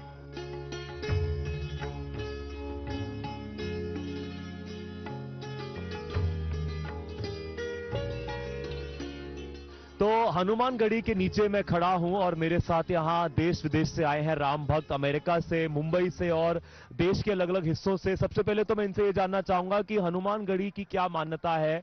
और कहते हैं कि पहले यहां आना जरूरी है तभी प्रभु राम अपने दर्शन देते हैं, ऐसा क्यों? जी बिल्कुल, जैसे आपने सुना होगा कि जैसे आप काशी विश्वनाथ जाते हैं तो वहां पर जो काल भैरव हैं उनको वहां पे मान्यता है कि काल भैरव जो है काशी के कोतवाल हैं, ठीक है। इसी तरह उज्जैन में आप जाओगे, वहाँ भी भैरव है, काल भैरव। वहाँ भी जैसे बोला जाता है कि आप चाहे महाकाल के दर्शन करिए, लेकिन आपको काशी वहाँ पे काल भैरव के करने पड़ेंगे। इसी तरह यहाँ पे हनुमान जी हैं, आपको राम जी के पास जाना तो इनके द्वारा ही आप जा सकते हो। जब तक इनकी आज्ञा नहीं होगी आप राम जी के पास नहीं जा सकते। तो पहले यहाँ आइए, मैं सभी से निवेदन करूंगा कि यहाँ आइए, हनुमान जी के दर्शन पहले करिए, उसके बाद आप राम जी के पास जाइए, क्योंकि इनकी आज्ञा के बिना कुछ नहीं हो सकता राम जी के। ठीक है, तो कितना उत्साह है आपके अंदर, आप कहाँ से आई हैं and how excited are you? I am from Mumbai और मैं बहुत ज़्यादा एक्साइटेड हूँ क्योंकि मैं सिर्फ 20 साल की हूँ, बट मैं बहुत ग्रेटफुल फील कर रही हूँ कि मैं इस जनरेशन की हूँ जब मेरे आंखों के सामने राम जी का आगमन हो रहा है अयोध्या में वापस। बिकॉज मुझे नहीं पता कितना स्ट्रगल हमारे एंसेस्टर्स ने किया है, but I am very grateful कि आज मैं अपने आंखों के सामने वो देख पाऊंगी। और मैं अयोध्या में हूँ ऐसे टाइम पे, हमारे स्वामी जी की वजह से आज हम यहाँ पे आ पाए हैं। तो I am truly feeling very grateful कि भगवान ने हमें यहाँ बुला लिया। मैं आप सबसे एक रिक्वेस्ट करना चाहूंगी कि हम तो यहाँ दिवाली मनाएंगे ही 22 तारीख को, आप भी अपने घरों में बनाइए, क्योंकि ये सिर्फ अयोध्या के लिए नहीं, ये पूरे इंडिया के लिए, इनफैक्ट पूरे वर्ल्ड के लिए। तो लेट्स मेक दिवाली ऑन 22 जनवरी। जय श्री राम। बिल्कुल, दिवाली जैसा माहौल यहाँ पे मुझे हर दिन नजर आ रहा है। सर, आप कहाँ से हैं और आपके मन में क्या आया जो आपको यहाँ खींच लाया? मैं वर्षों से राम का नाम जपता रहा हूँ और राम कथा भी करवा रहा हूँ। अमेरिका में मैं रहता हूँ, वर्जीनिया यूनिवर्सिटी में, वर्जीनिया स्टेट में रहता हूँ। आज मेरा सौभाग्य, मेरा पूर्वजों का पूरा सपना साकार हुआ। उनके सामने मेरे राम का जो हाल हुआ, आज वापस आगमन हुआ है। I am very very happy. और अमेरिका में काफ़ी इनका उत्सव का बहुत ज़बरदस्त माहौल है। और मैं सबको ये रिक्वेस्ट कर रहा हूँ, इंडिया बोलो, अमेरिका बोलो या पूरे वर्ल्ड बोलो, 22 तारीख का ऐसा जुलूस होना चाहिए, राम राज्य आके पूरे वर्ल्ड में बन जाए, ऐसे मैं सबको प्रार्थना करता हूँ। जय सिया राम। जय सिया राम। पूरे वर्ल्ड में ये मैसेज जा रहा है, तो आपको क्या लगता है कि जो राम राज्य है या प्रभु राम के जो गुण है, आपको लगता है कि उससे पूरे विश्व को कहीं ना कहीं कुछ ना कुछ सीखना चाहिए और प्रेरित होना चाहिए? जय श्री राम। प्रभु राम का इतना पावर है, हम लोग नास्तिक को आस्तिक बना के हमारे को इधर उसने बुला लिया। मेरा वाइफ तो बहुत सारा राम भक्त है, उसका भक्ति ने मेरे को बुलाया, ऐसा मुझे लगता है। मैं 3-4 दिन से बहुत इमोशनल हो गए, राम ने क्या किया। मैं इधर आने का हकदार भी नहीं था, तुमने बुलाया। मेरा पूर्व जन्म का पुण्य है क्या ये मुझे पता नहीं है, बट उसने बुला लिया मुझे आने का। ये बहुत मेरा जिंदगी का बहुत अच्छा फल है। ये राम सभी को, पूरा दुनिया में सभी को खुशी रखे, राम राज्य फिर अपना भारत से साथ में दुनिया में आए, यही राम से बड़ी मेरा प्रार्थना है। जय सिया राम। जी जी बिल्कुल। और जैसे कि आपने कहा, यहाँ बहुत लोगों को ऐसा लग रहा है कि कुछ तो पुण्य किए होंगे जो हमें यहाँ इस अवसर को देखने का अवसर मिल, खूबसूरत इस वातावरण में सांस लेने का हमें जो अवसर प्राप्त हुआ है। आप कहाँ से हैं and how do you feel? मैं embassy of India Washington DC में एज ए कल्चरल डिप्लोमेट था, भारतीय संस्कृति का शिक्षक था। अभी मैं इन दिनों राजस्थान से आया हूं और वहां हमने भारतीय समुदाय को देखा है कि उनके हृदय में भारत की संस्कृति के प्रति अत्यंत लगाव है। महाराज ने लक्ष्मण को कही थी, लक्ष्मण ने कहा था कि तुम क्यों ना हम लंका में ही रह लें भैया, तो उन्होंने कहा था कि अपि स्वर्णमयी लंका न मे लक्ष्मण रोचते जननी जन्म भूमि स्वर्गादपि गरियसी। हे लक्ष्मण, भले ही ये लंका सोने की बनी हुई क्यों ना हो, लेकिन जननी और जन्मभूमि ये स्वर्ग से भी महान होते हैं। इस भाव को अमेरिका में रहने वाला भारतीय प्रवासी समुदाय अनुभव करता है और लगातार उन्होंने राम मंदिर के इस उत्साह को इतनी जागरूकता के साथ आगे बढ़ाया है कि लगभग 108 गाड़ियों की रैलियां निकल रही हैं, घर घर में दीप दान किया जाएगा, ये सारा काम वहां पर होने वाला है। तो मतलब कि इंडिया के साथ साथ 22 जनवरी को अमेरिका में भी दिवाली मनाई जाएगी और बहुत उत्सुकता है। आप कैसा फील कर रहे हैं? मेरा नाम सूरो मानिक, लॉस एंजलिस से आता हूँ। ये हमारा रघुवंश में हूँ, लोहाना, और यूएसए का लोहाना महापरिषद का प्रेसिडेंट हो। अभी बहुत बात ना करूं, लेकिन 3 दफा अमेरिकन स्टाइल में सीताराम बोला हूं, तो सब मेरी साथ सीताराम बोला अमेरिकन स्टाइल। सीता सीता राम, हरि बोल हरि बोल हरि बोल। आपका बहुत शुक्रिया, हम खुद आनंद करते, सीरियसली अमेरिका इसके लिए ही आया है। थैंक यू भैया। सीताराम सीताराम सीताराम। एक बार एक साथ फिर बोलते जय श्री राम। हाँ, 1 2 3 जय श्री राम, जय श्री राम, जय जय श्री राम। स्वागत है श्री राम। जय श्री राम की गूंज आप देख रहे हैं पूरी अयोध्या नगरी में, क्योंकि जन जन के हैं राम। और जन जन के हैं राम एक आप गाना भी देख रहे हैं, अभी हाल ही में आया, बड़ा लोकप्रिय भी हो रहा है। कुसुम वर्मा उसकी सिंगर हैं, लेकिन आप सिर्फ गायिका के तौर पर उनको जानते हैं। मैं आपको आज उनका पूरा तारुफ कराता हूं, उनसे आपकी भेंट भी करवाता हूं। दरअसल कुसुम जी जो हैं वो प्रिंसिपल भी हैं और साथ ही साथ में शिक्षाविद होने के नाते वो सामाजिक कार्यों में जुड़ी हुई हैं। कई गीत गाती हैं, खासतौर पर फोक गीतों में उनकी खासी दिलचस्पी है। आपका बहुत बहुत स्वागत, बहुत सारी बधाई। आपका जो नया गीत आया है जन जन के राम, तो पहले तो थोड़ा सा इस गीत के बारे में बताएं, क्योंकि लोग ज्यादा आपको सुनना चाहेंगे सुरीले अंदाज में। फिर भी आप इस गाने के विषय में बताएं। जी बिल्कुल, मैं हमेशा अपने जीवन में यही प्रार्थना करती हूँ कि मुझे मानव जीवन मिला है तो मेरा ये जीवन व्यर्थ और निरर्थक ना जाए। तो मैं भजन गाती हूँ और राम जी को पिछले 20-25 सालों से गा रही हूँ। जब मैं प्रयागराज में थी और आकाशवाणी इलाहाबाद होता था, युवाणी से गाती आ रही हूँ। तो राम जी के सोहर हैं, विवाह है, गारी है, भजन है। तो मुझे लगा कि अब जब सोहर, गारी, ये सारी चीजें जरा समझाते हुए एक एक दो दो लाइनों में समझा। ये बड़ा काम की चीज है, क्योंकि एक ही जगह पर सब कुछ मिल जाएगा हमको।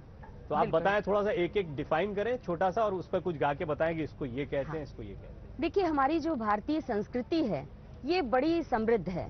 कुछ बात है कि हस्ती मिट्टी नहीं हमारी, सदियों रहा है दुश्मन दौरे जहां हमारा।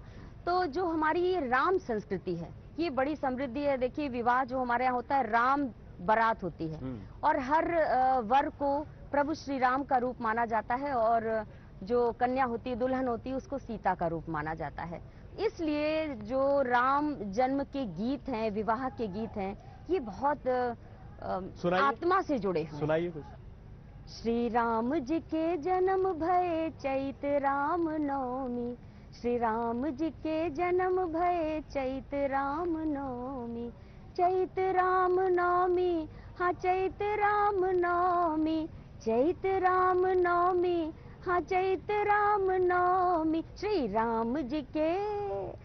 राम जी के जन्म भये चैत राम नवमी। धगरिन तो नेग मांगे नार की कटौनी, धगरिन तो नेग मांगे नार की कटौनी। कौशल्या जी का हार मांगे राम न हुओनी, श्री राम जी के जन्म भये चैत राम नवमी। राम बारात की आपने बात की, विवाह के उपलक्ष्य का कोई गीत सुना है? जी बिल्कुल। सिया बनी दुल्हन दूल्हा रघुराई, सिया बनी दुल्हन दूल्हा रघुराई। राम जी के सोहे शीस पे मोरा, राम जी के सोहे शीस पे मोरा। सिया जी की मोतियन मांग भराई, सिया बनी दुल्हन दूल्हा रघुराई। कितना सुंदर गाती हैं आप। एक कुछ बाबा तुलसीदास का भी सुना है, तो मैं आपका नया गीत सुनाने वाला हूं अब दर्शकों को। कुछ तुलसीदास जी का गाते हो या कुछ भी? जी बिल्कुल बिल्कुल, मैं अपनी भावना भी सुनाती हूँ कि राम को पूजूं, राम ही गाऊं, का मैं करूं कि शबरी होई जाऊं।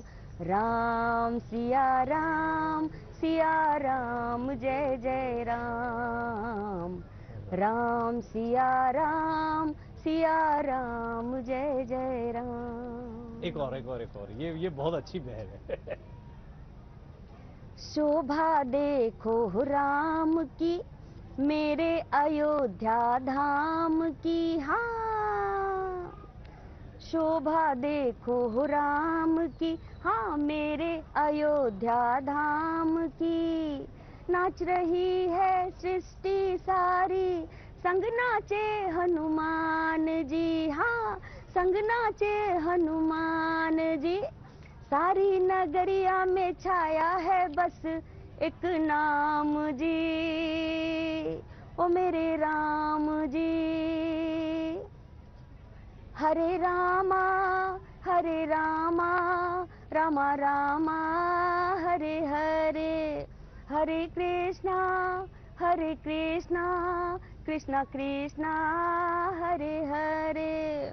और जब मैं भजन गाती हूँ तो मैं यहाँ के सभी को कहती हूँ कि हनुमान गढ़ी की जय, बजरंग बली की जय, राम की पैड़ी जय, गुप्तार घाट की जय, अरे भरत कुंड की जय, लता चौक की जय, हे रघुपति राघव जय, हे सीतापत जय। हर हर हर हर हर हर हर हर हर हर महादेव, हर हर हर हर हर हर हर हर हर हर महादेव।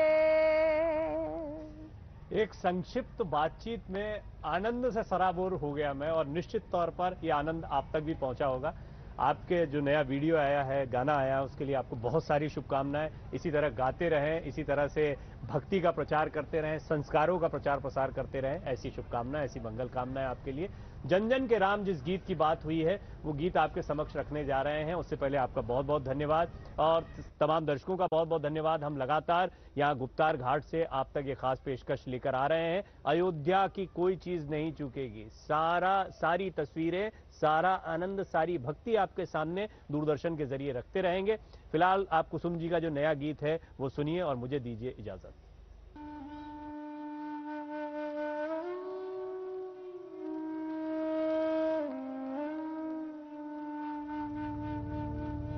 श्री राम राम रामेति रमे रामे मनोरमे, सहस्रनाम तत्तुल्यं राम नाम वरानने, राम नाम वरानने। जय राम जय राम जय राम जय राम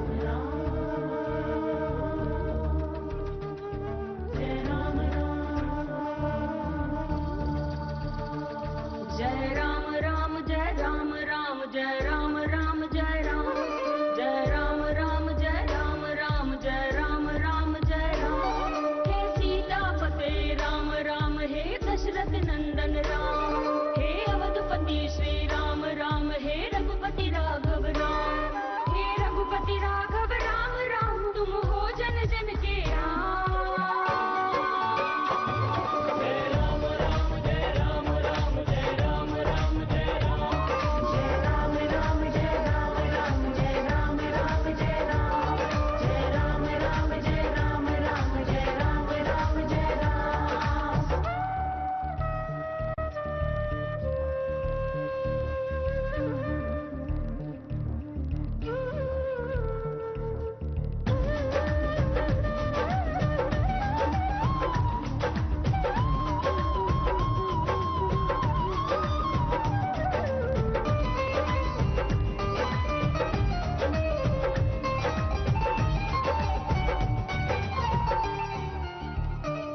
हर रंग में तुम हो राम, श्री राम, सब संग में तुम हो राम, श्री राम, हर रंग में तुम हो राम, सब संग में तुम हो राम। रोम रोम में बसने वाले हे कौशल्या के राम, जो नर भजे भाव से तुमको, जो नर भजे भाव से तुम उस भाव में मिलते राम। जय राम राम जय राम राम जय राम राम जय राम, जय राम राम जय राम राम जय राम राम जय राम, जय राम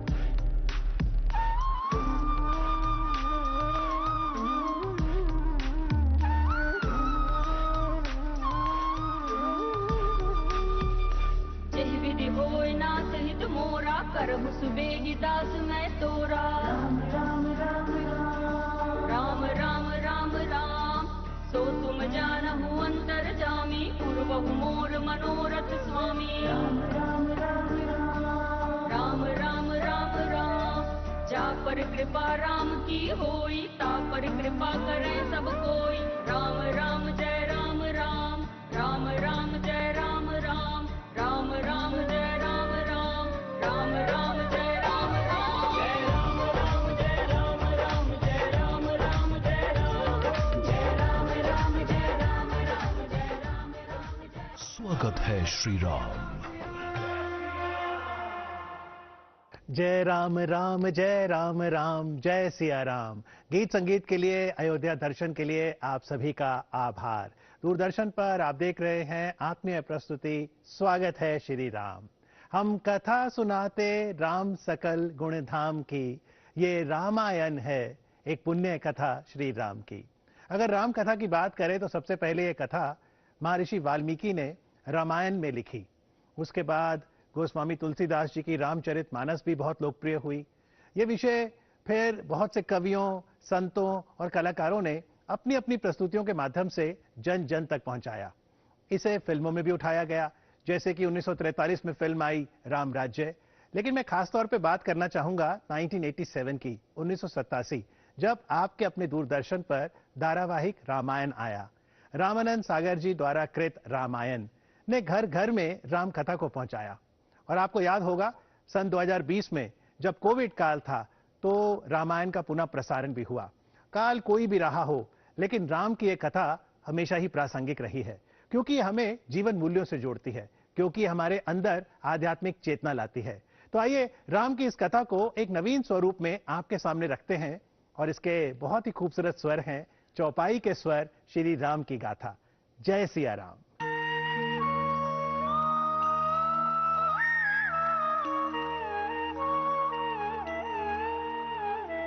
रामं कामारिसेव्यं भवभयहरणं कालमत्तेभिसिंहम्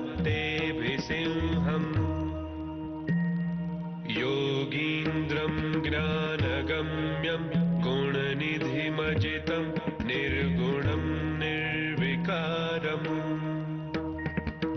मायातीतं सुरेशं खलविधनिरतं ब्रह्मवृन्दैकदेवम्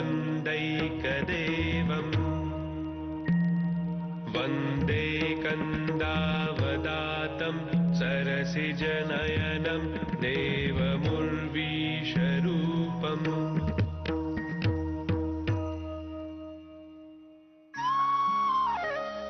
बान्ध्यो बननिधि नीरनिधि जलधि सिन्धु बारीस सत्यतोय निधि कंपति उदधि पयोधि नदीस। रावण को जब ये पता चला कि राम जी ने वानर सेना की सहायता से सागर पर सेतु बांध दिया तो उसके आश्चर्य का ठिकाना न रहा। उसे विश्वास नहीं हो रहा था कि वन निधि, नीर निधि, जलधि, सिंधु, वारिश, तोय निधि, उदधि, पयोधि, नदीश को भी बांधा जा सकता है। मंदोदरी को जब ये पता चला तो उसने रावण के पैर पकड़ लिए और समझाते हुए बोली,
जेहि बलि बांधि सहस भुज मारे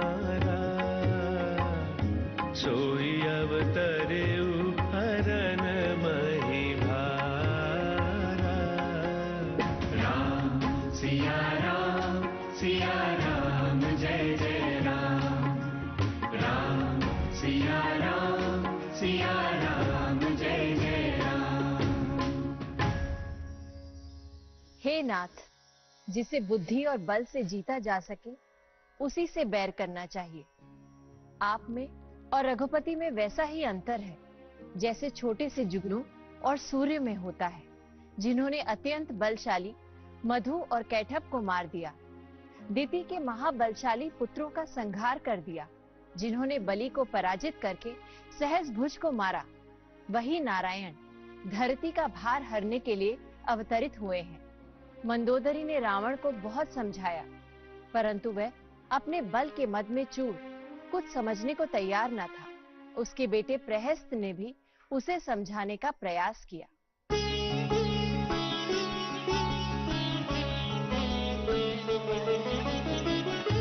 बारिधि नाधि एक कापी आवा, तासु चरित मन मह सब गावा। क्षुधा ना रही तुम ही तब काहू, जारत नगर कस न धरि खाहो। प्रिय बानी जे सुन ही जे कही, ऐसे नर निकाय जग आही। वचन परम हित सुनत कठोरे, सुनहि जे कहि ते नर प्रभु थोरे। राम सिया राम जय जय राम। राम सिया राम जय जय राम। समुद्र लांग कर एक ही वानर लंका आया था। उसका चरित्र सब अपने मन में गाते हैं। क्या तब तुम लोगों को भूख नहीं थी? नगर जलाते समय उसे पकड़कर क्यों नहीं खा गए? मीठी और प्रिय वाणी सुनने और कहने वाले लोग संसार में असंख्य हैं, परंतु हितकारी और कठोर वचन सुनने और कहने वाले लोग बहुत कम हैं। फिर भी रावण कुछ न समझा और अपने महल के सबसे ऊंचे भाग में बैठकर नृत्य और गान का आनंद लेने लगा। सुबेल पर्वत पर विराजमान राम जी ने जब ये सब देखा तो उन्होंने मुस्कुराकर एक बाण का संधान किया और उसे छोड़ दिया।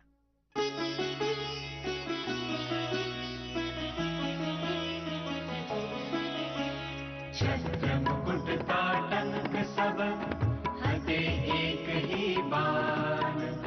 सबके देखत मही पर मरहु न कोई जान। अस कौतुक कर राम सर प्रभ से आई विषंग। रावण सभा संग सब देखी महारस भंग। एक ही बाण ने रावण का छत्र, उसके 10 मुकुट, मंदोदरी के कान के झुमके सब नीचे गिरा दिए।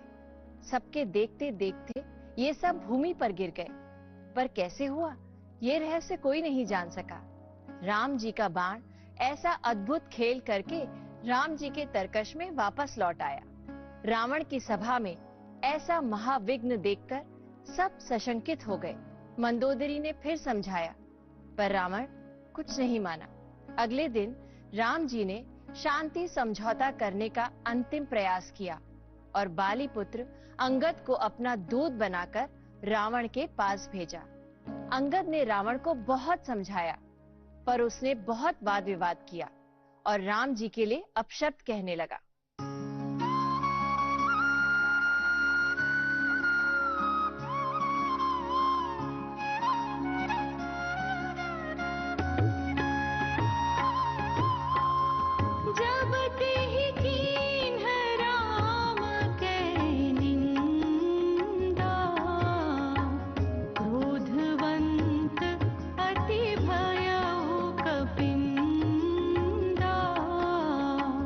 कट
तब अंगद ने क्रोध करके अपनी दोनों भुजाएं धरती पर पटकी, जिससे ऐसा भूकंप हुआ कि सारी सभा हिल गई। रावण गिरते गिरते बचा। उसके सारे मुकुट नीचे गिर गए। उनमें से कुछ उसने उठाकर अपने सिरों पर सजाए और कुछ मुकुट अंगद जी ने उठाकर राम जी की ओर फेंक दिए। रावण ने क्रोध में भरकर अंगद को मारने का आदेश दिया और तभी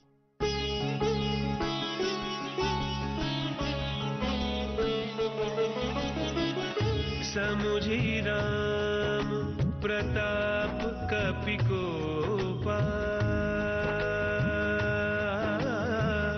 सभा माझ पन करि पद रूपा, जो मम चरण सकसि सठ टारी, फिरहि राम सीता मैं हारी, इंद्रजीत आदिक बलवाना, हर्षि उठे जहाँ तहाँ भटनाना, झपटहि करी बल विपुल उपाय, पद न टरई बैठहि सिरुनाई, राम सिया राम जय जय राम, राम सिया राम जय जय राम। अंगद ने राम जी के प्रताप का अपने मन में सुमिरन किया और रावण की सभा के बीच में अपना पैर जमाते हुए कहा, मुझे मारना तो दूर, अगर तेरे किसी योद्धा ने मेरा पैर भी हिला दिया तो मैं वचन देता हूँ कि राम जी सीता जी को हार कर अपनी पूरी सेना लेकर लौट जाएंगे। इंद्रजीत जैसे बहुत सारे बलवान योद्धा बड़े हर्ष में भरकर उठे और पूरी शक्ति लगाकर अंगद के पैर को उठाने या हिलाने का प्रयास करने लगे, पर किसी से भी अंगद का पैर तिल भर भी हिलाया ना जा सका। सब सर झुकाकर वापस अपने अपने आसनों पर जा बैठे। तब रावण स्वयं उठा, परंतु जैसे ही वह अंगद के सामने झुककर उनका पैर पकड़ने चला, अंगद ने अपना पैर पीछे कर लिया और बोले, अरे मूर्ख, मेरे नहीं, राम जी के सामने झुक और उनके पैर पकड़, वे ही तेरा कल्याण करेंगे। अंततः घनघोर युद्ध प्रारंभ हो गया।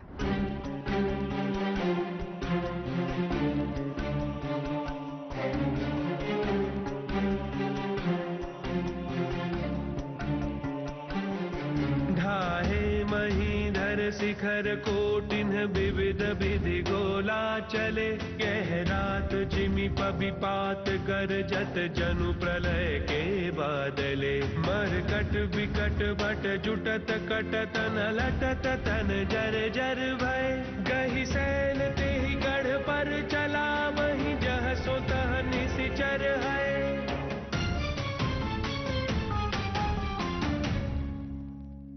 वानर सेना ने लंका के पहाड़ जैसे राजमहलों को मिट्टी में मिला दिया। भांति भांति के अस्त्र शस्त्र चलने लगे। ऐसे ऐसे भयानक शब्द और ध्वनियां होती थी मानो प्रलय के बादल गर्जना कर रहे हों। बड़े बड़े भयानक शरीर वाले वानर योद्धा एक साथ युद्ध लड़ रहे हैं। शरीर जर्जर हो गया है, फिर भी चट्टानों और पहाड़ों के टुकड़े उठा उठाकर लंका की ओर जहां कहीं भी कोई निशाचर दिख जाता है उस पर फेंक रहे हैं। लक्ष्मण जी और मेघनाद का भयानक युद्ध हुआ, जिसमें मेघनाद घायल होकर मृत्यु के समीप जा पहुंचा। तब उसने वीर घातिनी नामक शक्ति चलाकर लक्ष्मण जी को मूर्छित कर दिया। हनुमान जी पर्वतराज हिमालय पर जाकर संजीवनी बूटी सहित द्रोण पर्वत उठा ले आए।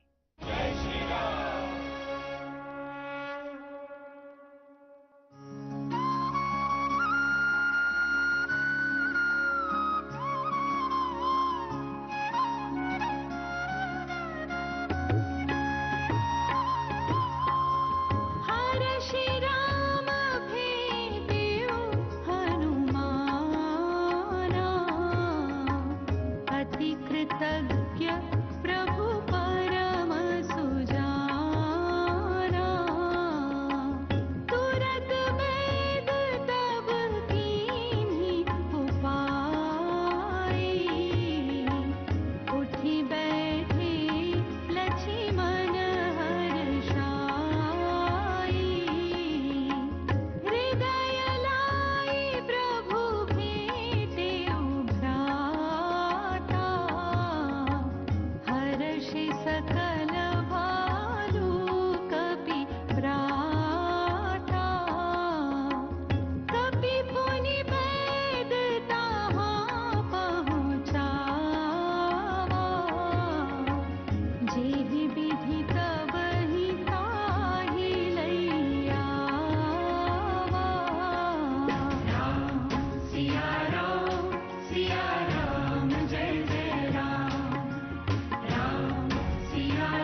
राम जी ने हर्षित होकर हनुमान जी को हृदय से लगा लिया और बड़ा आभार व्यक्त किया। वैद्यराज सुषेण ने तुरंत उपचार किया और लक्ष्मण जी हर्षित होकर उठ बैठे। राम जी ने भाई लक्ष्मण को हृदय से लगा लिया और सारी वानर भालू सेना हर्षित हो गई। फिर हनुमान जी वैद्य को जैसे लंका से लेकर आए थे वैसे ही वहां पहुंचा आए।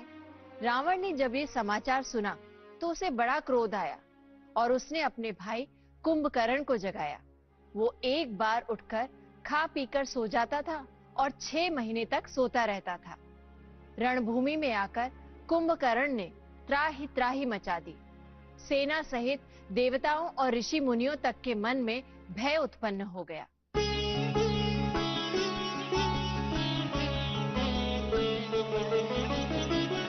सभय देव करुणा निधि जान्यो,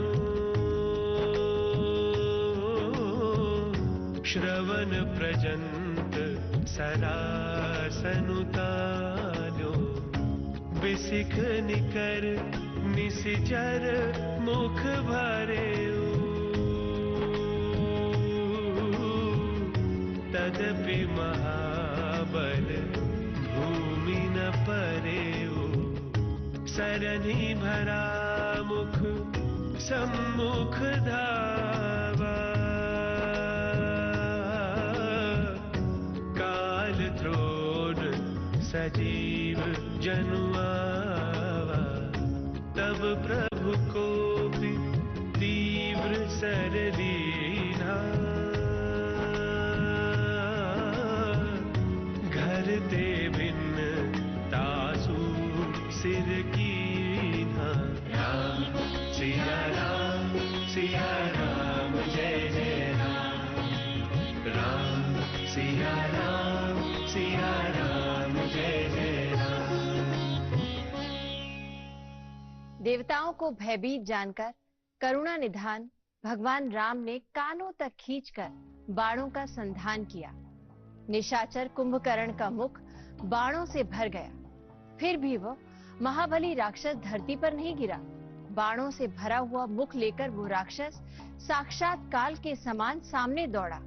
तब राम जी ने क्रोध करके बहुत तीखा बाण चलाया और उस राक्षस का शीश धड़ से अलग कर दिया। कुंभकर्ण का वध सुनकर मेघनाद क्रोध में भरकर समर में आया और उसने माया से राम और लक्ष्मण को नागपाश में बांध दिया।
वे भगवान श्री राम जो परम स्वतंत्र हैं, अनंत हैं, अविकारी हैं।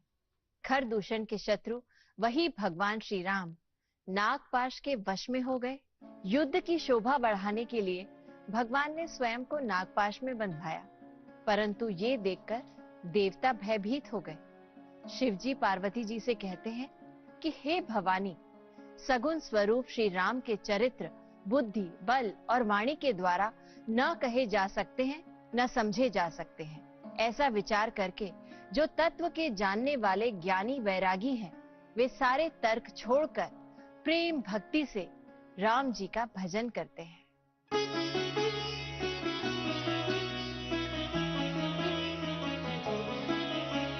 गिरिजा जासु नाम सुनी मुनि काटहि भव पास, सो की बन कर आवहि व्यापक विश्व निवास।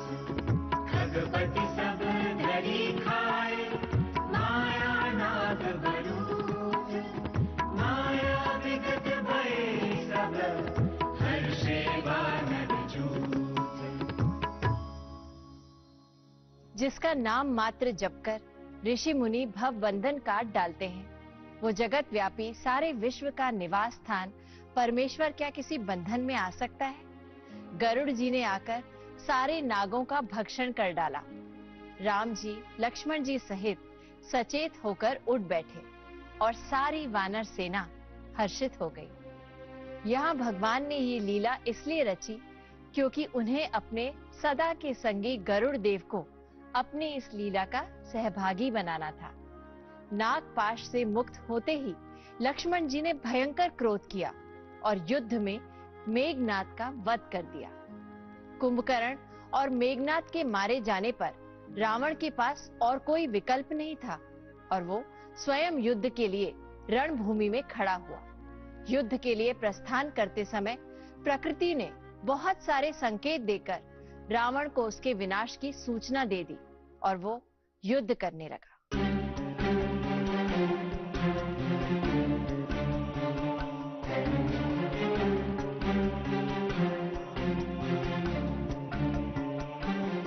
संधानी धनुसरनि कर छोड़े सियुर गज में उड़िला गही, रहे पूरी सर धरनी गगन दिशि विदिशि कह कपि भागही। भयो अति कोलाहल विकल कपि दल भालु बोलहि आतुरे, रघुवीर करुणा सिंधु आरत बंधु जन रक्षक हरे।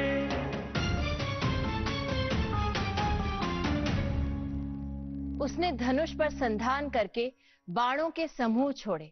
वे बाण सर्प की तरह उड़कर जा लगते थे। पृथ्वी, आकाश और दिशा विदिशा सर्वत्र बाण भर रहे हैं। वानर भागे तो कहां, अत्यंत कोलाहल मच गया।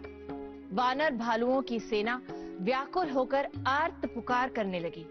हे रघुवीर, हे करुणा सागर, हे पीड़ितों के बंधु, हे सेवकों की रक्षा करके उनके दुख हरने वाले हरि, हमारी रक्षा कीजिए। सेना की पुकार सुनकर लक्ष्मण जी धनुष बाण लेकर आगे आए और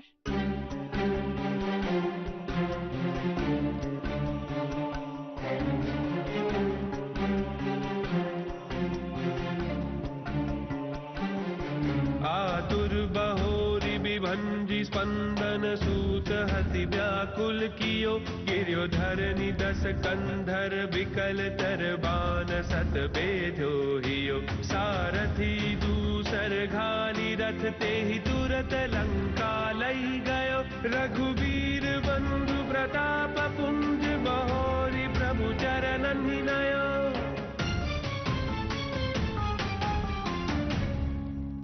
लक्ष्मण जी ने बड़ी ही शीघ्रता से रावण के रथ को चूर चूर कर डाला और सारथी को मारकर रावण को व्याकुल कर दिया। 100 बाणों से उसका हृदय बेध दिया, जिससे रावण अत्यंत व्याकुल होकर पृथ्वी पर गिर पड़ा। तब दूसरा सारथी उसे दूसरे रथ में डालकर तुरंत ही लंका को ले गया। महाप्रतापी श्री रघुवीर के भाई लक्ष्मण जी ने फिर वहां से आकर प्रभु श्री राम के चरणों में प्रणाम किया। अगले दिन रावण ने सिद्धियां प्राप्त करने के लिए यज्ञ करना आरंभ किया तो हनुमान जी आदि ने जाकर उसका यज्ञ भंग कर डाला। तब रावण क्रोधित होकर मायामय रथ लेकर पुनः रणभूमि में उपस्थित हुआ।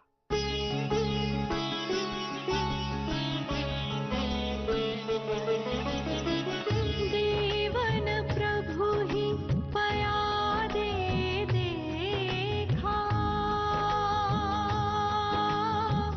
उपजा और अति क्षोभ विशेषा, सुरपति निज रथ तुरत पठाए,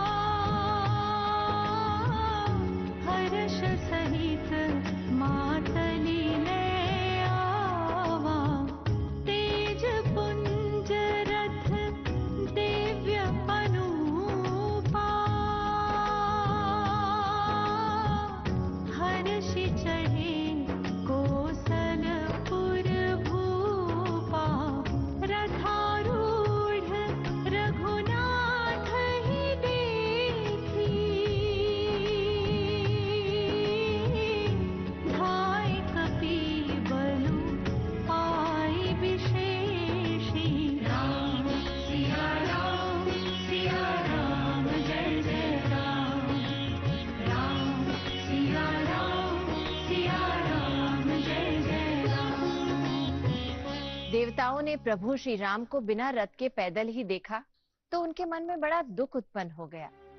तब देवराज इंद्र ने अपना रथ तुरंत भेजा, जिसे बड़ी प्रसन्नता के साथ उनका सारथी मातली लेकर आया। उस दिव्य अनुपम और तेज के पुंज रथ पर कौशलपुरी के राजा श्री रामचंद्र जी हर्षित होकर चढ़ गए। श्री रघुनाथ जी को रथ पर चढ़ा देखकर वानर सेना में विशेष बल और उत्साह व्याप्त हो गया। राम रावण का भयंकर युद्ध छिड़ गया। रावण ने भांति भांति की माया फैलाकर प्रभु श्री राम और उनकी सेना को छलने का प्रयास किया, परंतु मायापति श्री राम के आगे रावण की कोई माया सफल ना हुई।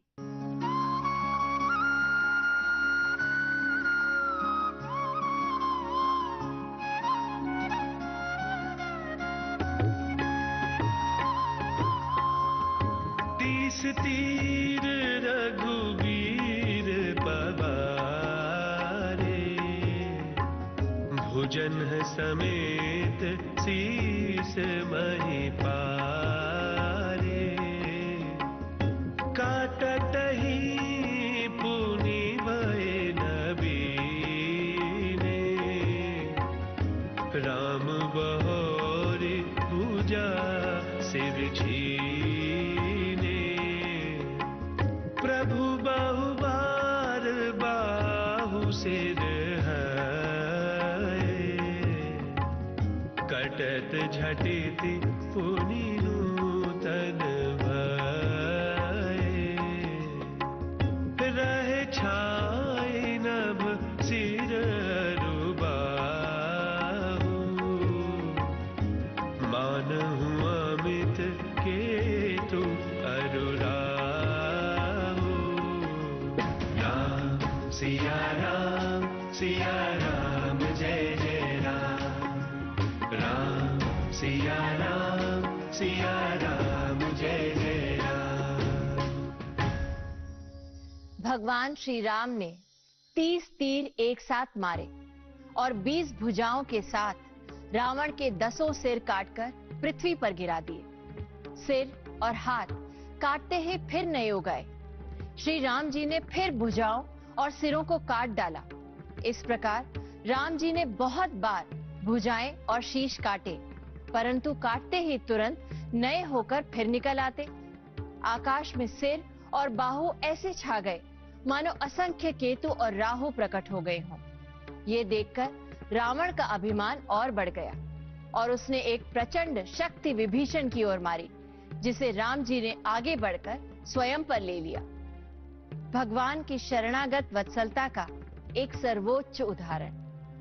रावण के साथ राम जी की सेना के हर बड़े वीर योद्धा ने युद्ध किया, परंतु वरदान के कारण उसे कोई भी मार न सका।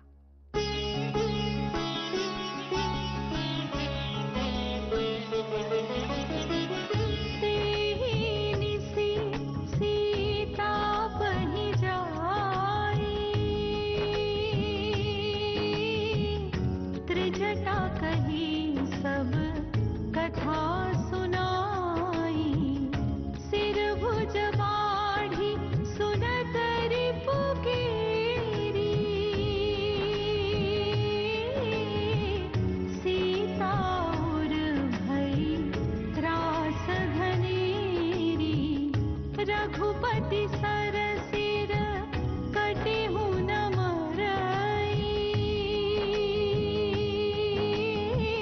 विधि विपरीत चरित सब करई, बहु विधि कर बिलाप जानकी, करि करि सुरति कृपा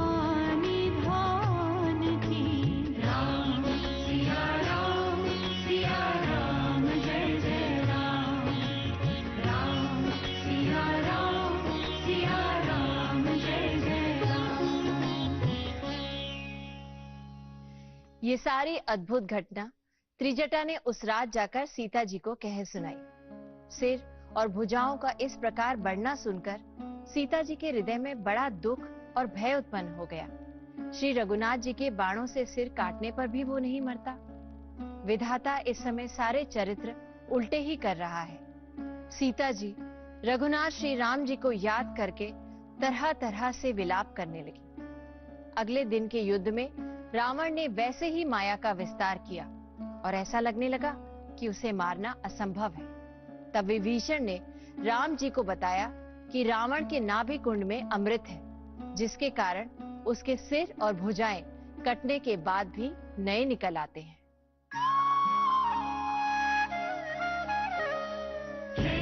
सरासन श्रवण लगी, छाड़े सर 31, रघुनायक सायक चले, मानहु काल अनीस।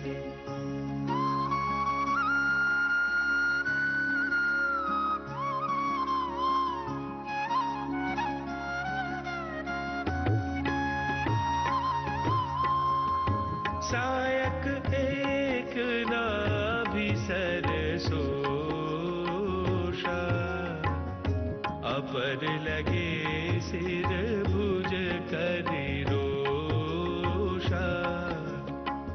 धरनी धसाई दर धाव प्रचंडा, तब सरहति प्रभु कृत दुई खंडा। डोली भूमि गिरत 10 कंधर, क्षोभित सिंधु सरी दिग्गज भूधर। तासु तेज समान प्रभु आनन, हर्षे देखि शंभु चतुरानन। राम सिया राम जय जय राम। राम सिया राम जय जय राम। श्री राम ने कानों तक धनुष की प्रत्यंचा को खींचकर 31 बाण छोड़े। रामचंद्र जी के वे बाण ऐसे चले मानो काल के सर्प हों। एक बाण ने नाभि की अमृत कुंड को सुखा दिया। अन्य 30 बाणों ने कोप करके रावण के 10 सिर और 20 भुजाएं काट डाली। सिर और भुजाएं कटने के बाद धड़ प्रचंड वेग से दौड़ता रहा, जिससे धरती धंसने लगी। तब प्रभु ने बाण मारकर उसके 2 टुकड़े कर दिए। रावण के गिरते ही सारी पृथ्वी हिल गई। समुद्र, नदियां, दिशाओं के हाथी और धरती के पर्वत क्षुब्ध हो उठे। रावण का तेज प्रभु श्री राम के मुख में समा गया। ये देखकर शिवजी और ब्रह्मा जी हर्षित हुए। सबने मिलकर भगवान श्री राम की स्तुति की।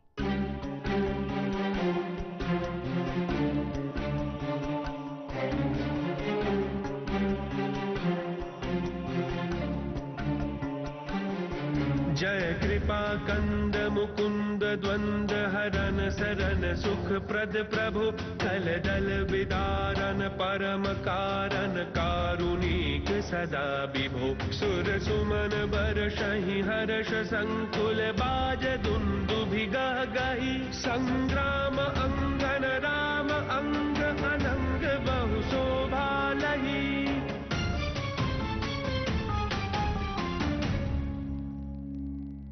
हे कृपाकंद, हे मोक्षदाता मुकुंद, हे दुख द्वंद का हरण करने वाले, हे शरणागत को सुख देने वाले प्रभु, हे दुष्ट दल को विदीर्ण करने वाले, हे कारणों के भी परम कारण, हे सदा करुणा करने वाले, हे सर्वव्यापक, आपकी जय हो। देवता हर्ष में भरकर पुष्प बरसाते हैं। घमाघम नगाड़े बज रहे हैं। रणभूमि में श्री रामचंद्र जी के अंगों ने बहुत से कामदेव की शोभा प्राप्त की हुई है।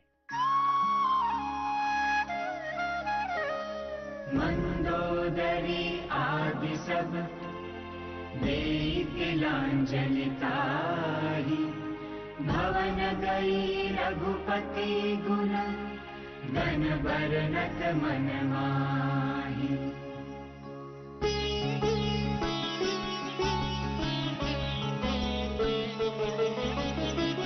आए विभीषण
मंदोदरी आदि सब स्त्रियां रावण को जल तिलांजलि देकर मन में श्री रघुनाथ जी के गुण समूहों का वर्णन करती हुई महल को चली गईं।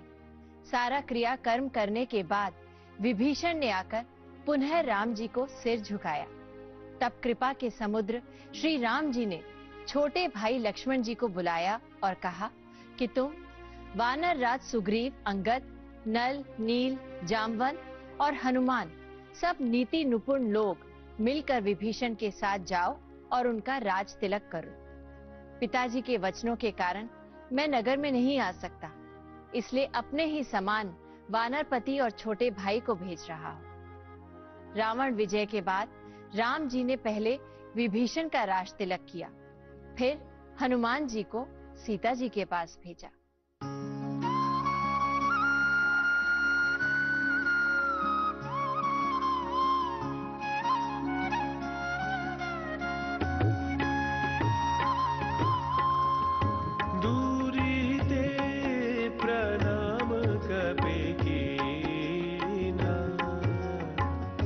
रघुपति दूत जानकी जीना, कहु तात प्रभु कृपा निकेता, कुशल अनुज कपिसेन समेता, सब विधि कुशल कुशला मातु सवर जीत्यो दस सीसा, अबिचल राजू विभीषण पायो, सुनि कपि वचन हर्ष उर छायो। राम सिया राम जय जय राम, राम सिया राम जय जय राम। हनुमान जी ने दूर से ही सीता जी को प्रणाम किया। जानकी जी ने पहचान लिया कि ये वही श्री रघुनाथ जी के दूत हनुमान हैं और पूछा, हे तात, कहो कृपा के धाम मेरे प्रभु श्री राम अपने छोटे भाई लक्ष्मण और वानरों की सेना सहित कुशल से तो हैं? हनुमान जी ने कहा, हे माता, कौशलपति श्री राम जी सब प्रकार से सकुशल हैं। उन्होंने संग्राम में 10 सिर वाले रावण को जीत लिया है और विभीषण ने लंका का अचल राज्य प्राप्त किया है। हनुमान जी के वचन सुनकर सीता जी के हृदय में हर्ष छा गया।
पहले अर्थात पंचवटी में सीता जी ने अग्नि में प्रवेश किया था।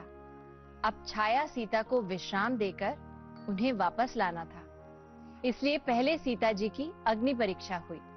प्रबल जलती अग्नि को देखकर जानकी जी के हृदय में हर्ष उत्पन्न हो आया। उन्हें तनिक भी भय नहीं हुआ। सीता जी ने कहा, यदि मन, वचन और कर्म से मेरे हृदय में श्री रघुवीर को छोड़कर दूसरी कोई और गति नहीं है, तो अग्निदेव जो सबके मन की गति जानते हैं, वे मेरे लिए चंदन के समान शीतल हो जाएं। ऐसा कहकर सीता जी ने अग्नि में प्रवेश किया और अग्निदेव वास्तव में चंदन समान हो गए। छाया सीता अग्नि में समा गई और अग्निदेव ने स्वयं प्रकट होकर मूल सीता श्री राम जी को सौंप दी। सीता राम जी को एक साथ देखकर समस्त देवी देवताओं ने उनकी वंदना की।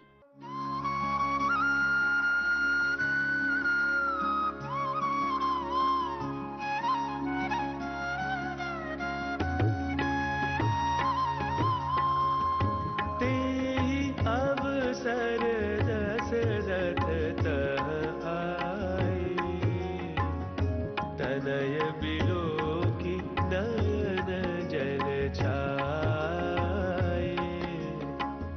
अनुज सहित प्रभु बंदन कीना, आशीर्वाद पिता तब दीना।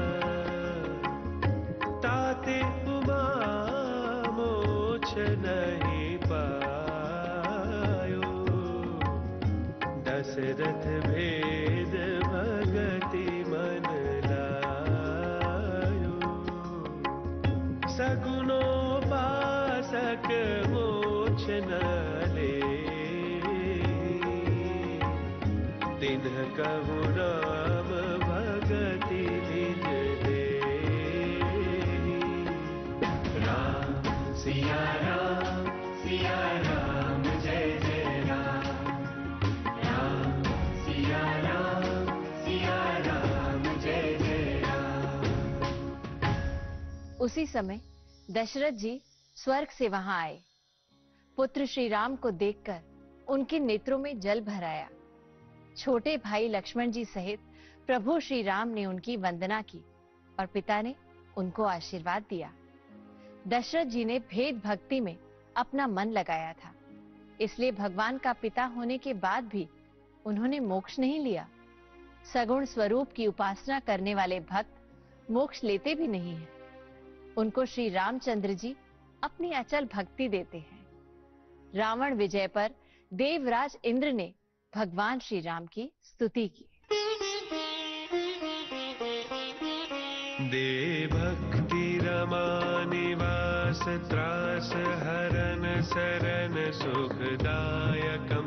सुखधाम राम नमामि काम, अनेक छवि रघुनायकम। सुरवृंद रंजन द्वंद भंजन, मनुज तनु अतुलित बलम। ब्रह्मादि शंकर सेव्य राम, नमामि करुणा कोमलम। हे लक्ष्मी संग निवास करने वाले रमा निवास, हे शरणागत के भय को हरने वाले और उसे सब प्रकार का सुख देने वाले श्री राम, मुझे अपनी भक्ति दीजिए। हे सुख के धाम, हे अनेकों कामदेवों की छवि वाले रघुकुल के स्वामी श्री रामचंद्र जी, मैं आपको नमस्कार करता हूँ। हे देव समूह को आनंद देने वाले, द्वंद्वों के नाश करने वाले, मनुष्य शरीरधारी, अतुलनीय बल वाले, ब्रह्मा और शिव आदि से सेवित, करुणा से कोमल श्री राम जी, मैं आपको नमस्कार करता हूँ। भगवान श्री राम ने देवराज इंद्र को साधुवाद देते हुए उनसे कहा,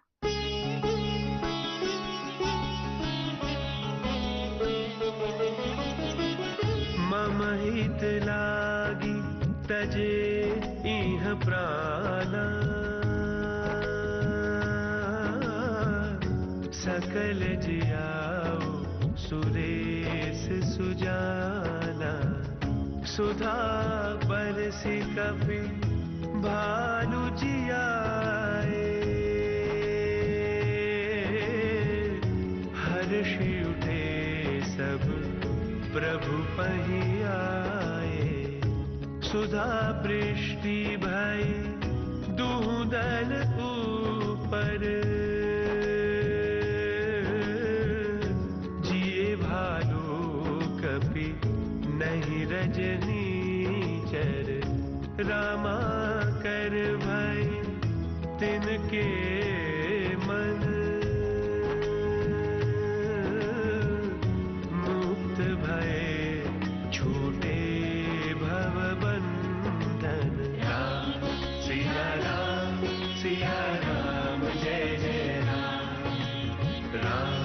सिया राम जय जय राम। राम जी ने कहा, हे देवराज इंद्र, वानर भालुओं ने मेरे हित के लिए अपने प्राण त्यागे हैं। हे सुजान देवराज इंद्र, इन सब को जीवित कर दो। इंद्र ने अमृत वर्षा करके वानर भालुओं को जीवित कर दिया। सब हर्षित होकर उठे और प्रभु के पास आए। अमृत की वर्षा दोनों ही दलों पर हुई, परंतु रीछ वानर ही जीवित हुए, राक्षस नहीं, क्योंकि राक्षसों के मन तो मरते समय रामाकार हो गए थे, अतः वे मुक्त हो गए। उनके भव बंधन छूट गए। इंद्रदेव के बाद शिवजी ने प्रकट होकर भगवान श्री राम की स्तुति की। तत्पश्चात राम जी ने विभीषण को दीर्घ काल तक लंका पर राज्य करने का आशीर्वाद देकर अयोध्या प्रस्थान करने की व्यवस्था करने को कहा और वानर भालुओं से बोले,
हे वानर भालू भाइयों, तुम्हारे ही बल से मैंने रावण को मारा और फिर विभीषण का राज तिलक किया।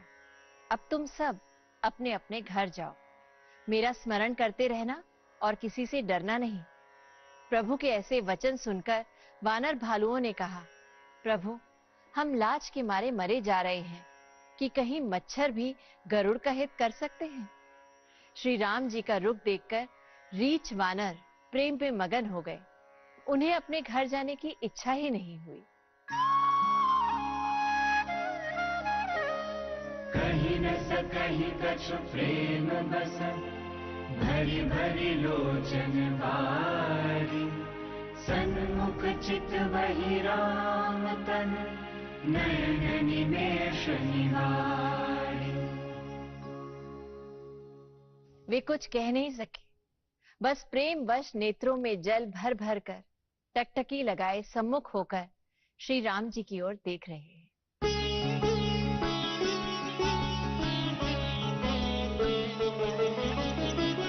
अतिशय प्रीति देखि रघुराई, लीन्हे सकल विमान चढ़ाई। मन महु विप्र चरण सिरुनायो,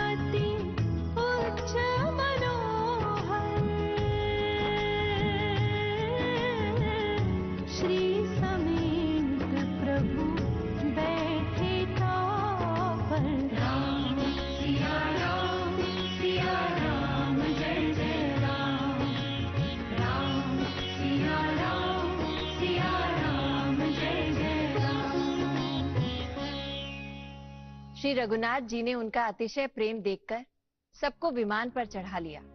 तदनंतर मन ही मन ब्राह्मणों के चरणों में सिर नवाकर उत्तर दिशा की ओर विमान चलाया। विमान के चलते समय बड़ा शोर हो रहा है। सब कोई श्री रघुवीर की जय कह रहे हैं। विमान में एक अत्यंत ऊंचा मनोहर सिंहासन है। उस पर सीता जी सहित प्रभु श्री रामचंद्र जी विराजमान हो गए और विमान उड़ चला लंका से अवध की ओर। लंका के युद्ध स्थल और वन गमन के विभिन्न स्थानों को दिखाते हुए श्री राम जी तीर्थराज प्रयाग पहुंच गए। विमान में उड़ते हुए दूर गगन से ही जानकी जी सहित सब ने पावन श्री राम जन्मभूमि अयोध्या धाम को प्रणाम किया। भगवान श्री राम ने तीर्थराज प्रयाग में पुष्पक विमान को उतारा, संगम स्नान किया और हनुमान जी को भरत जी के पास अपने आने का संदेश लेकर भेजा। समर विजय रघुवीर के चरित जे सुनहि सुजान, विजय विवेक विभूति नित तिन्हि देहि भगवान। जो सुजान लोग श्री रघुवीर की समर विजय संबंधी इस लीला को सुनते हैं, उनको भगवान नित्य विजय, विवेक और विभूति ऐश्वर्य देते हैं। भगवान श्री सीताराम संसार के हर जीव के माता पिता हैं। श्री सीताराम ही सबके पालक पोषक और रक्षक हैं। मानव होकर भी जिनके मन में श्री सीताराम के प्रति प्रेम नहीं है, उनका जीवन व्यर्थ है। स्वागत है श्री राम। आपका विश्वास हमारी शक्ति।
Zalan kotvan vesiye yarasvan Talaylati yarasvan